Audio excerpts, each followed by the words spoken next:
Does being a church leader stop me from being human?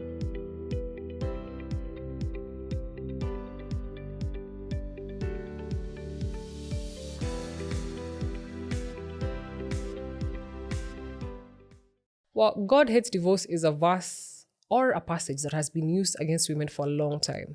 Women have been forced to stay in marriages that didn't serve them, marriages where they were violated, places where the children experienced trauma. But as we speak to Dr. Reverend Pauline, we realize that you can actually keep your life as a human being, as a woman, but also keep your faith. And just listening to her story, I think most of us will understand that we don't have to live in the dichotomy of what we are as human beings and people of faith. I am very excited, but also hoping that this conversation will go further than this podcast, because I think it will change not only the norms around divorce, but also liberates a lot of women. Asanteni, and I can't wait for you to hear this conversation. Nyambura, I will shock you and with something I will tell you about personal thing. I don't know whether you know that I am divorced. I think I know that you're divorced because we have had a conversation. So, women live in abusive relationships and they are hurting seriously. But when they go out there, they have to make up. I know a friend of mine who is also a church minister, who didn't get along with her husband for many years, and sometimes they were not even living in the same. But whenever they met in public, they would hug and kiss and for the image, for the image optics, of this holy couple, holy people of God. Yeah. So is it possible that you can be true to yourself? Dr. Ari, you know what? True to yourself, so that my marriage is not working. It's not a crime. I haven't killed anybody. This is true. I haven't killed anybody. It's not working. Yeah. Now, before you judge me, if you want to know what is not working and how, you need to talk with me. Have a conversation with me. Yeah. But because that conversation doesn't happen, people continue to mask. People continue to suffer, especially when you go and you are told the wrong things. Yeah. I remember, and some of those things continue to entrench the negative gender stereotypes. Narratives, yes. Yes. Because you hear, they will say, oh, if you see your husband going away, it has to do with his stomach, and a man has 2 stomachs, and you're thinking, so you men, you are just stomach and sex, nothing else. Yes. And that is what is taught even in, unfortunately, premarital counseling, right? Is it true? No. Is that what men are made of? That is all they comprise? It's not true. There are women who are going out of their way to provide those things, and they are not happily married. Yeah, and they're still violated. So how do you answer that? So these stereotypes, this trying to mask and whatever, I think that's where most women are suffering, because then there's the reality.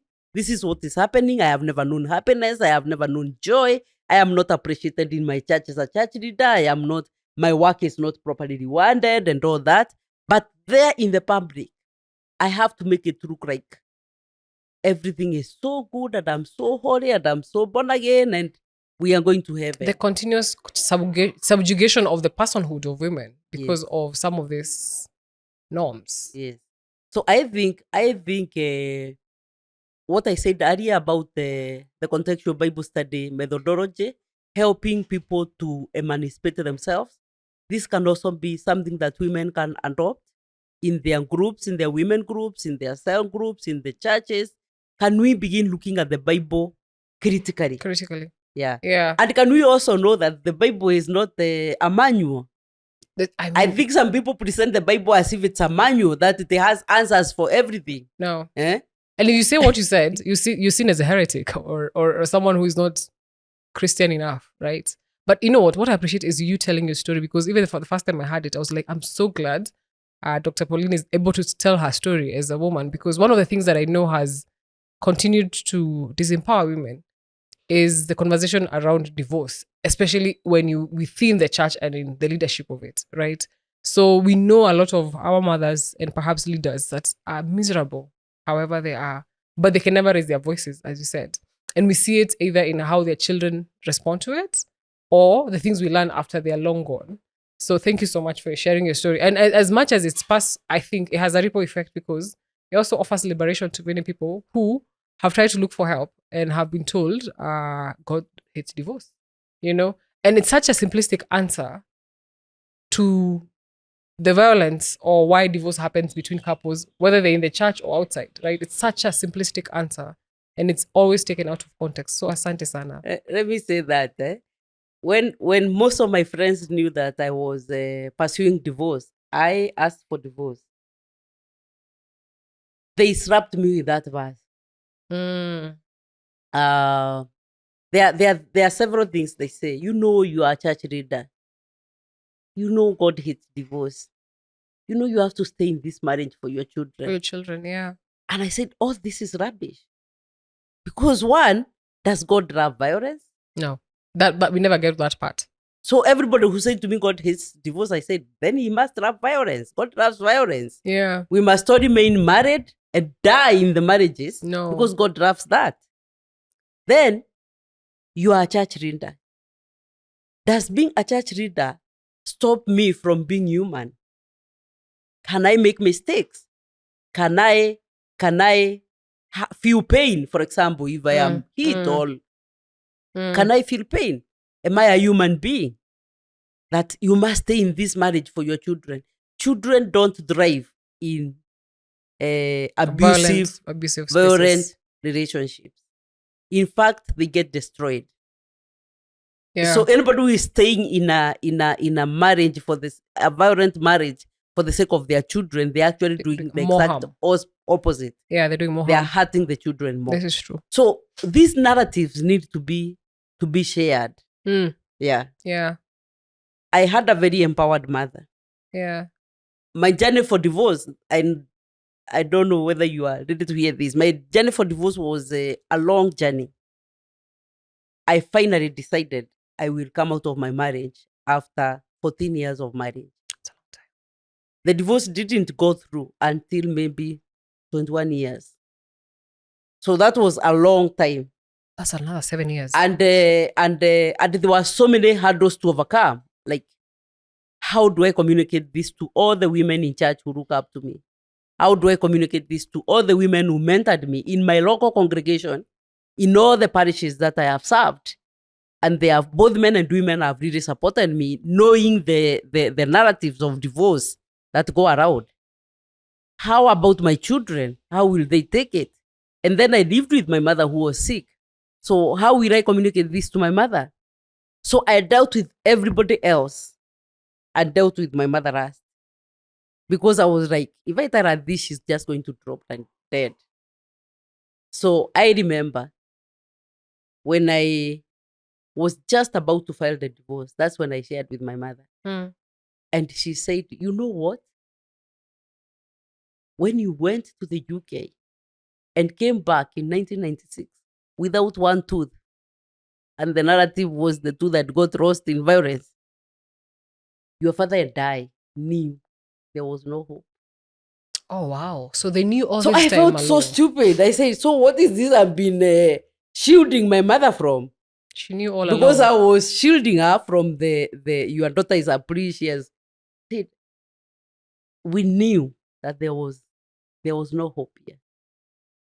To think that this conversation is happening with my mother in 2011, 2012. I had come back from the UK in 1996. It's a long time. It's a long time. You didn't have to go through all that. I didn't have to go through all this. Yes. My mother understood it and saw it. But she respected me as a priest. She respected me. She didn't want to come into my space. Yeah. Because there's also agency. Even in the place of violence or abuse, there's also agency. And we can only do so much. So these conversations need to happen. Yeah. And people need to know that being a church leader, you are still a human being. Every time my children said, is Dad a bad person? I said, it doesn't have to be that I'm good and your dad is bad. We could both be good.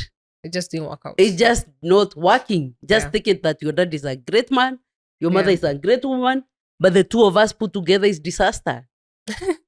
Disaster. So these conversations need to happen. Yeah. And people need to begin to see that what is it that as the Church of Christ we stand for?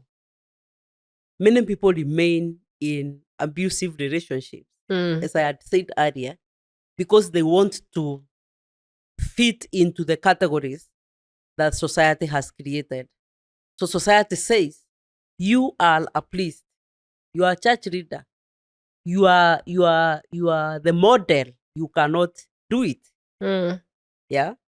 One of the things I struggled with most was that I was married to a priest. I was a priest, and I have, beyond any reasonable doubt, got convinced that this thing will never work. 14 years down the line, it has not worked. It will not work. So how do I get out? People would like to say that if you divorce, like she said, you lose your faith. Yeah. So does divorcing equals to me also losing my ordination? Especially for you as a colored clergy. Yeah. Can I still stand in front of the congregation and share the word of God? Can I still officiate communion? Can I still baptize? Do I lose my calling? Can I still offer pastoral care? That is my strength in ministry. Can I still visit the sick? Pray with them because I'm divorced. And the narrative that was there, especially that time when I was struggling with divorce, with those thoughts, was that if you are a priest, you are above this. You can't do it. Because if you do it, then everything falls apart. Yeah. So I said, wait a minute. How did my call to the ministry come? I was called to the ministry as a very young girl. In fact, after I started teaching Sunday school at the age of 10. I went to school after that school holiday, and found my head teacher. And I said to him, you know what? I have got confirmed, and I have realized here in school we don't pray. Can you allow me to be praying, reading prayers on parade? And he was a very good man. He actually the following day came with a prayer book and a Bible. And he called me in front of the people in parade, and he said, you know what? This girl approached me. She wants to be reading prayers, and now I want to bring her here to all of you. No one should give her any other duty. Her duty is to pray and read the Bible for us. And I was exempted. From that time, I never did sweeping. I became the pastor. Good for you. And I never turned back. So I had to ask myself, wait a minute, which came first? My call to the ministry or marriage? After high school, I went up to A-levels. I chose against many odds that I wanted to do theology and become a pastor. Those days, even women were not ordained, but I knew I wanted to become a preacher. Yeah. So what came first? Was it the marriage? So that has to be very clear, that the two must not be intermingled together to make it look like if one fails, the other one automatically fails. Yeah. That has to be very clear. Yeah. So then I had to also ask myself, what is my contribution to the failure of this relationship? Because it caused two people to cause the failure. You can't just make it look like it's the other person who was a devil or you are the one who was the angel. What was your contribution to this?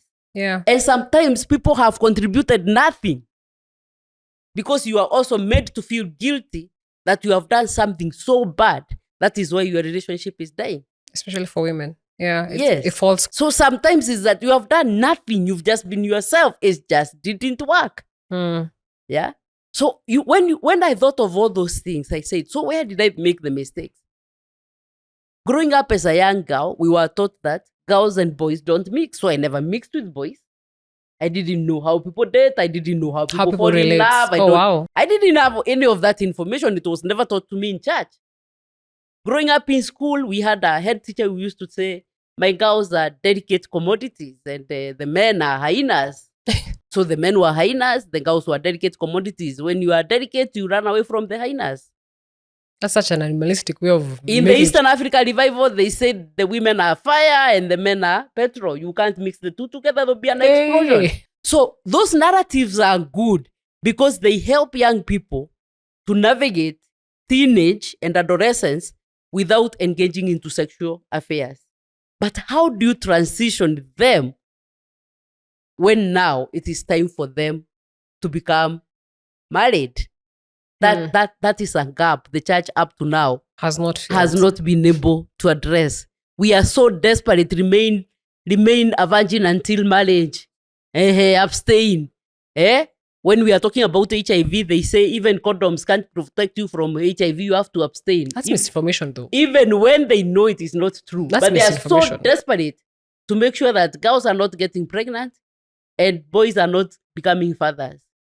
And the young people have beaten us on it. Yeah. Because they are now having sex rate left and center, using P2 after morning pill, and they are not getting pregnant. So we think we are really succeeding with the abstinence message. Yeah. So for me is, how do we transition after succeeding to tell the girls and the boys to abstain? How do we transition them to become now husband and wife?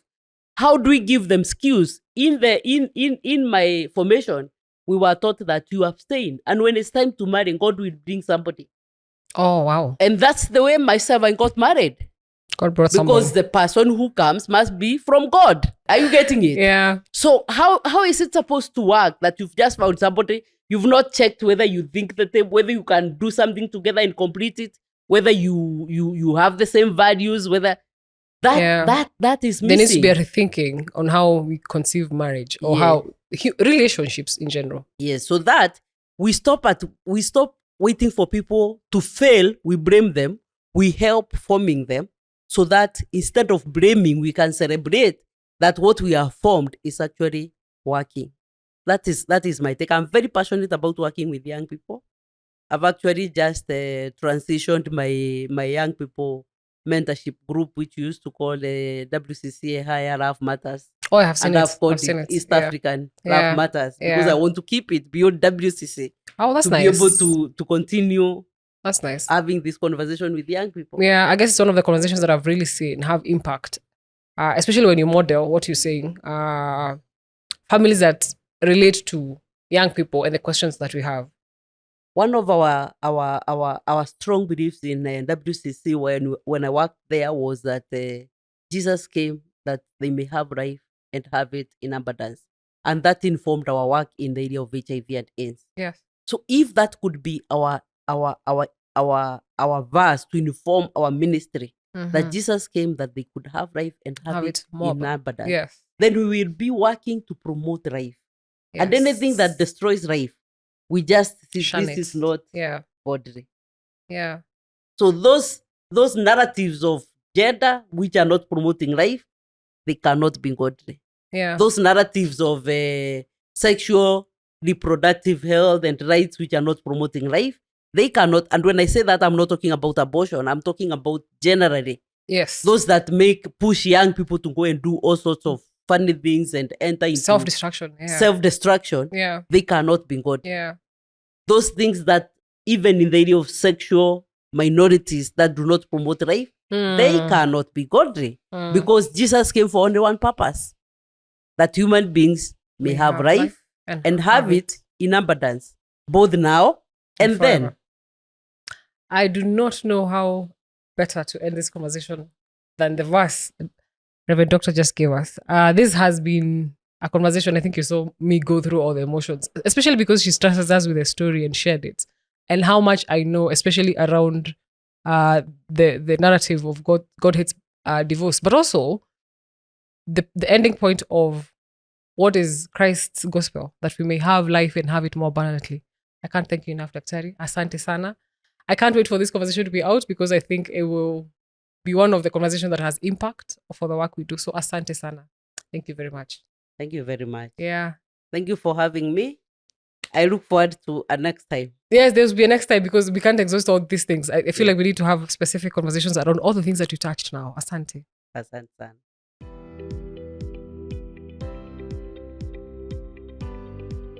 Does being a church leader stop me from being human?